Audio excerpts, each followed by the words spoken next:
a primer on internal alchemy. This will be a grand overview, very gross, far out explanation, not going into too much detail, as these topics could each in of themselves have their own book written for them. Also to note, if you want to know more about external alchemy, all you have to do is understand that the name is just referring to chemistry. That is to say that external alchemy is just chemistry. There is nothing fancy about it. And also to point out here, external alchemy is used to support internal alchemy purposes. So for example, if you were to concoct a chemical to create an aroma that is used to affect internal alchemy, the process of creating that aroma is external alchemy, chemistry. Internal alchemy, however, is not dealing with the physical world. Internal alchemy is dealing within the world of illusion. I will note here that internal alchemy, simplified purpose, or why do we use internal alchemy? What is the purpose of internal alchemy? Is to create a soul. Also to note, a soul is not a spirit. Spirits are more akin to the cells, where the soul is the entire organism. The purpose, as I just stated, is to create a soul. How do we do that? Well, let's first off understand some basic alchemy terms that you have heard of, but will have assumed it meant something else because popular culture and controlling the narrative is a part of sorcery. So if you understand what these things actually mean, you'll not come away with woo-woo beliefs. The first term we're going to go over is a homunculus. Now, they will want you to believe a homunculus is literally referring to us taking like a little jar and like making a little person that lives in the jar. I mean, if that was the case, that's real too. It's called in vitro fertilization. You make a little person and they grow inside the glass tube. Of course, internal alchemy, we're not referring to that, but that's what a lay person may end up believing because they listen to somebody who is either trying to mislead them in these understandings for whatever their end purpose is, whether it's monetary gain or to lead them astray for their own agenda and other sorcery purposes. A homunculus is not that. A homunculus is referring to a human that cannot leave the alchemic flask. If it leaves the alchemic flask, it will perish, it will die. And if you understand what a human is, the homunculus is referring to the soul. That is what is human. Humans are not the alchemic flask that they are in. Humans are the soul, the existence within the world of illusion, or between the worlds, or however you kind of want to view it. It is not the existence within the physical world.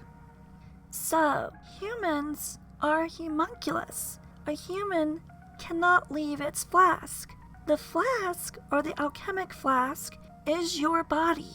Your soul, if your body is cracked or broken, the homunculus can no longer live.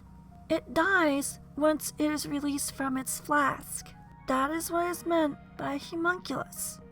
It is not referring to a little person in a glass tube, that if they leave the glass tube, they no longer live. Now that we got that out of the way, another term that's used that has the same issues is the Philosopher's Stone. There is not a stone of wisdom. Even the name itself should have clued you in that it is not referring to an actual physical object. Wisdom itself is not physical. However, because people hear the term of, oh, you need the Philosopher's Stone to turn lead into gold. You need the Philosopher's Stone to create the potion of immortality. Now, I'm not going to get into lesser immortality because that, once again, is a whole topic in of itself. But understand that the Philosopher's Stone is not a physical stone. The term stone in this case is being used as a metaphor, or however term you want to really use it, as a concentration of knowledge, a focal point. If you put a stone out there, you can see a stone. It's dense. These are the characteristics of a stone. So if you had a stone in the world of illusion, that's where the Philosopher's Stone exists, in the world of illusion. The Philosopher's Stone is a concentration of wisdom. Very simple, right? But the important point of a Philosopher's Stone is it acts as a focal point. In this sense, a stone is also foundational. So when you understand a stone is the foundation of a nation, a people, a society, or whatever, you lay down the stone foundation. A Philosopher's Stone is the foundation of the soul. It is the component that the spirits, or you can think of it as the soul cells, are attracted to and holds them together in place. So, as I've said before, you can think of the soul as a local area network, as compared to heaven as a World Wide Web. So your local area network is basically a bunch of little spirits that are linked together. What links them together is a Philosopher's Stone. In other words, spirits are linked together through philosophy. They have some ideal they all agree upon that they are striving towards. And the stronger those ideals are, the more well-refined those ideals are, the better or higher quality of your Philosopher's Stone will make higher quality souls. Stronger souls. Souls that can stand the test of time. When I was talking about turning lead into gold, the idea behind that is that lead is valueless, where gold is valuable. So gold is your soul, a valuable thing. When you don't have a soul, you just have loose spirits around, that's not valuable. They're just spirits. Spirits are everywhere. But your soul is a community of spirits that see themselves as one, just as a people can unite together and see themselves as one nation. It's a unifying principle. So, when the Philosopher's Stone can turn lead into gold, it can take something that's valueless and turn it into something that is valuable.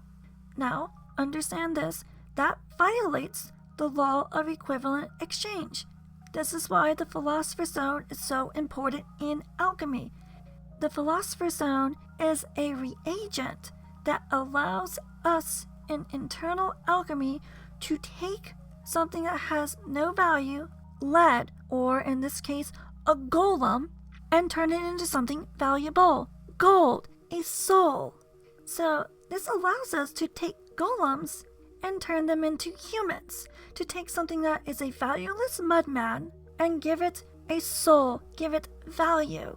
So the Philosopher's Stone is very amazing in its ability to defy the law of equivalent exchange. Also to note, as I said earlier, the purpose of internal alchemy is to create a soul.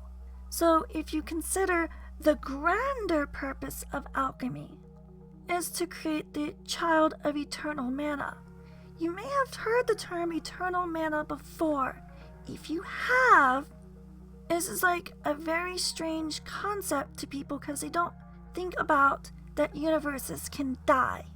Much like how trees will make thousands of seeds, but not every seed will sprout, and not every sprout will grow, and not every tree that turns into a sapling will make it.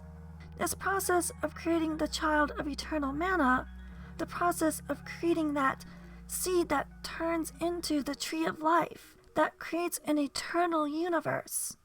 That is the grand purpose of alchemy.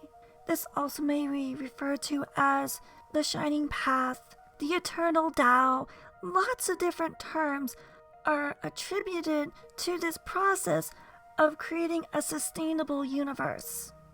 This is the grand purpose of alchemy.